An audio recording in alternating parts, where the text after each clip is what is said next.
Welcome to Running Point. You're on with DJ Stephen Quinn. Is this Coach DeShields? This is Coach DeShields. How you doing? Doing well, Coach. How are you? I'm doing great.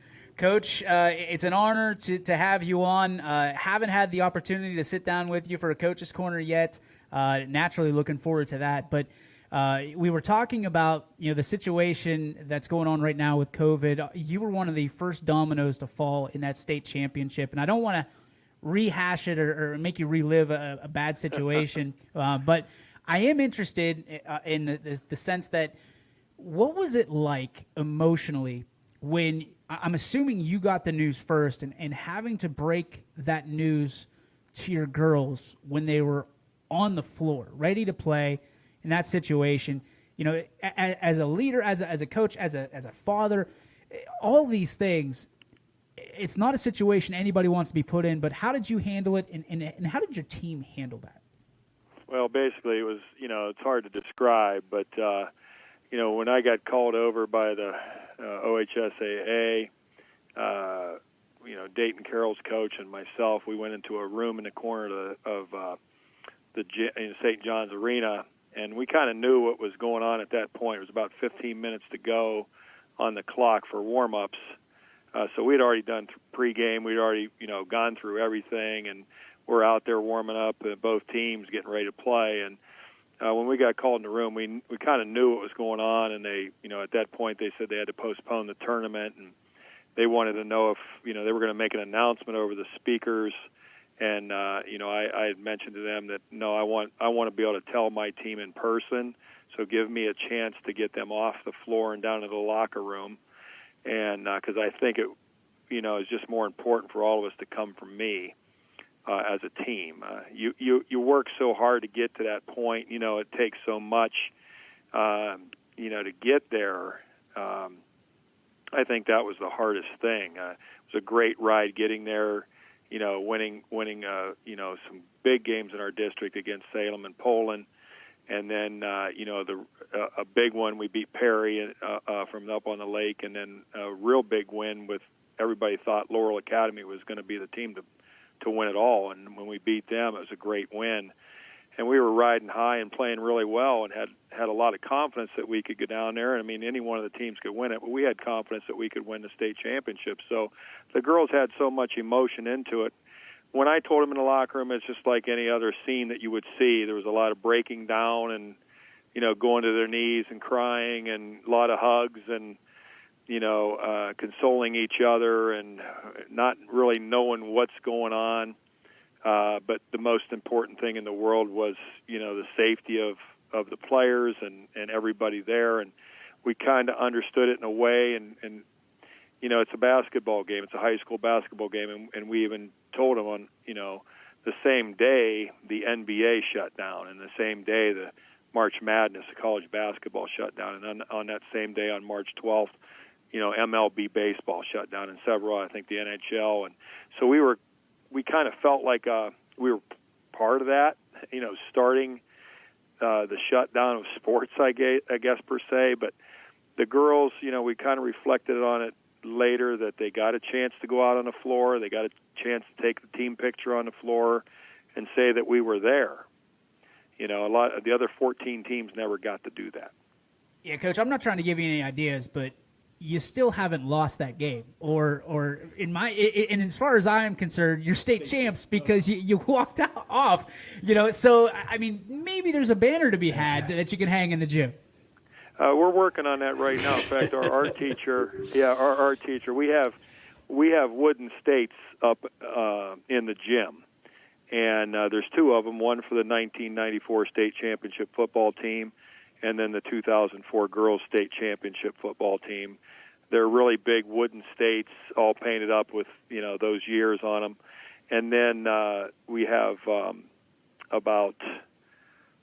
we have two girls, 1997 and 2015 when we went state Final Fours. They're a little bit smaller, but they're still wooden states. And then the baseball team of 72, the football team in 1998, and the softball team just a few years ago, I think it was 2018, all made it to the state Final Four but did not win it, so we consider them in the Final Four. Also, we have a big one for all the state champion wrestlers that we've had, and their names are on that one state. So we decorate the state champions and the people that make it to state at West Branch, really well. And they're working on that state right now, and it's going to say state Final Four champions. It's not going to say, it's going to leave the Final Four in there because of respect of the other three teams that were there that we knew were all good teams as well. And it is difficult to never have that opportunity. And, you always say what if kind of thing. But we did go out, and many teams can't say that they won their last basketball game that year. Coach, it's Steve. First of all, congrats. How you doing, and Steve? Good. I support that, for those girls and your staff, 100%. But, knowing your family, and I know DJ we're thrilled to be a part of West Branch and all the great athletic teams there. Coach, a question for me, and we were talking a little bit about this. Things kind of change daily for basketball, for coaches. I've been able to be around coaches that are models. You, in my mind, are one of the best models in girls basketball that we have. I guess my question for your 2021 basketball team, you hear so much, Coach, negativity and what it's done to your program. My question for you, Coach, is is there a blessing in disguise that has happened for you with this basketball team this year that you kind of hang your hat on? Not really. I just think it's a new year. It's a new start.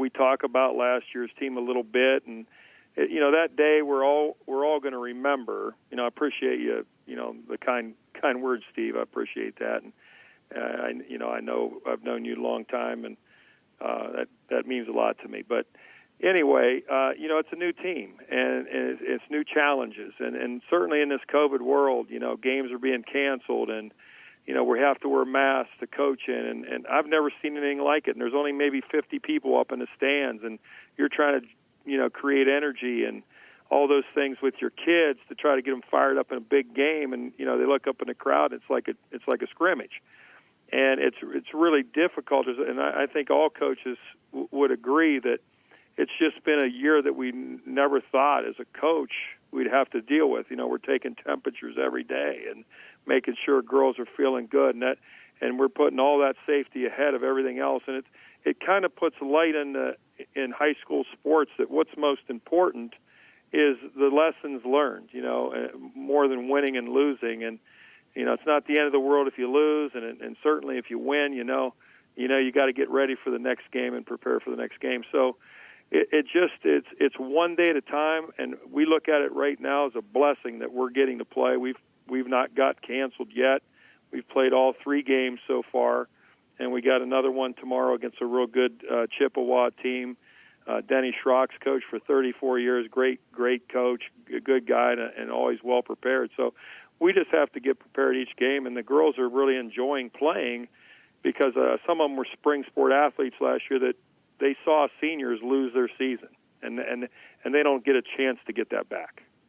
Coach, I got to ask you, this is one of the most difficult things for me to understand because we partnered up with West Branch week 2 of football season this year. Love it. So much following from Warrior Nation. But my question for you is, I feel like nowhere else are you getting any love from media. You're always constantly the underdogs. Nobody gives you the proper respect. And I'm not just talking about your basketball team. I'm talking about West Branch as a whole. Nobody is. I mean, you guys could go win the Super Bowl and beat the Cowboys or whoever that team. And I still don't think you'd get enough pub or respect for what you get. What is it out there that is it just the location of West Branch? What is it that you guys are constantly having to, I don't want to say prove yourself, but you're always the underdog, even if you end up winning by 30. Yeah, well, it's our location more than anything. I mean, my Wi-Fi at my house doesn't work real good, but compared to the city, the big city, Youngstown or Canton. But, I think it's mostly we're in the middle between Canton and Youngstown, and, our league is mostly Stark County teams and over that way or Columbiana County. And, we're a Mahoning County school, and I would venture to say a lot of schools don't know that we're kind of the bottom corner of Mahoning County. And, we the farther we go in tournaments, the more publicity we get, the more media we get around. But we're okay with that. I mean, I think our kids are just good, hard-working, rural kids that do want to prove themselves and later on in life make something of themselves. And they're hard workers. They're good kids. It's a great school district to work for. There's a lot of support. We get a ton of fans, and that's why it's tough this year. We get a ton of fans on the road, let alone sometimes we outnumber the home crowd in a lot of the gyms and football stadiums that we go to because it's just a small, it's a community that has a lot of pride and a community that knows everybody, and they kind of want to really follow the kids, and it's kind of our form of entertainment. We don't have a lot of movie theaters around or bowling alleys and stuff like that are things that we can do. So the sports are really important on a Friday night under the lights, or a basketball game. I got to say, I can appreciate it. I feel like you're kind of in the same boat as we are here as a company at YSN. No matter what you do, you're always going to be kind of looked aside. And I think that's why we appreciate West Branch so much. It's a school that we always had our eye on. When we finally were able to ink the deal with your administration, I was so happy because I feel like it's always West Branch against the world. We'll have one for them tomorrow. Yeah. West Branch will have the game for all the YSN fans, and obviously the West Branch fans that Coach talks about that unfortunately can't be at a game, but they'll be able to watch it. That's what we're proud of. And that's the other thing for Coach is you constantly reload. It's never a rebuilding year, at least from our perspective. We've done our homework on the Lady Warriors, and it's plug and play for you. Is that I guess, can you attribute that to being in West Branch and having a system and growing your crops early, so to speak, with your Lady Warriors? Yeah, I think it's the culture of the program, and it all started way back, with the Bonos. Michelle and Barry Bono coached together, husband and wife, and had 2 back-to-back undefeated seasons in the late '80s. Won the district championship in '88, and I think that started to break it through. And then Chuck Campbell coached for 17 years. He went to state in '97. He'd always attribute that '97 team to the first one to break through and get that far, even though they lost the first game in Columbus at St. John's Arena, and then turned around and won the state championship in '04. And the sustained effort, has been a lot of off-season work and going to, the Huggins camp in Sherrodsville and several college camps all over the place. I mean, we've been to Kentucky, we've been to Indiana, we've been to North Carolina. We go all over the place, and we'll take on all comers because I think our girls, at this point, they thrive on that year after year, the challenges of continuing to win. I think it's been 25 or 26 winning seasons in a row. And they just feel like they're next up, that they're carrying the torch during their 4 years. And they feel like the program is bigger than them. And we constantly go back to older teams and older players and tie that in, to what they're doing today, so that they don't lose sight of the tradition. And then also, future players. We have ball girls every year. They're in 6th grade, and we have the girls go over and watch the middle school games, and we really want to tie in the kids that are dreaming to wear the same uniform they are. And we just make it important to be in a Lady Warrior uniform, that that name on your chest means something around here. And it's been a program that's been really, really successful for many, many years. And, it's taken a lot of hard work and dedication and support from a lot of people. Well, Coach, we appreciate having you call in. Obviously, I enjoyed talking with you. Wishing you, the girls, and your staff the best of luck. Happy holidays coming up here. But for the West Branch fans, we will have that game tomorrow. I think, Coach, it's a 1:30 start tomorrow against Chippewa. I think I have written down here. Yep. Right, that should be a great game. Coach, keep being you is all I could say. You do a great job. Are one of the best coaches we have on the girls' end that continues to put out quality student athletes year in and year out. So hats off to you. Obviously, we're proud to be a part of West Branch and appreciate you calling in. Yep, appreciate it, Steve.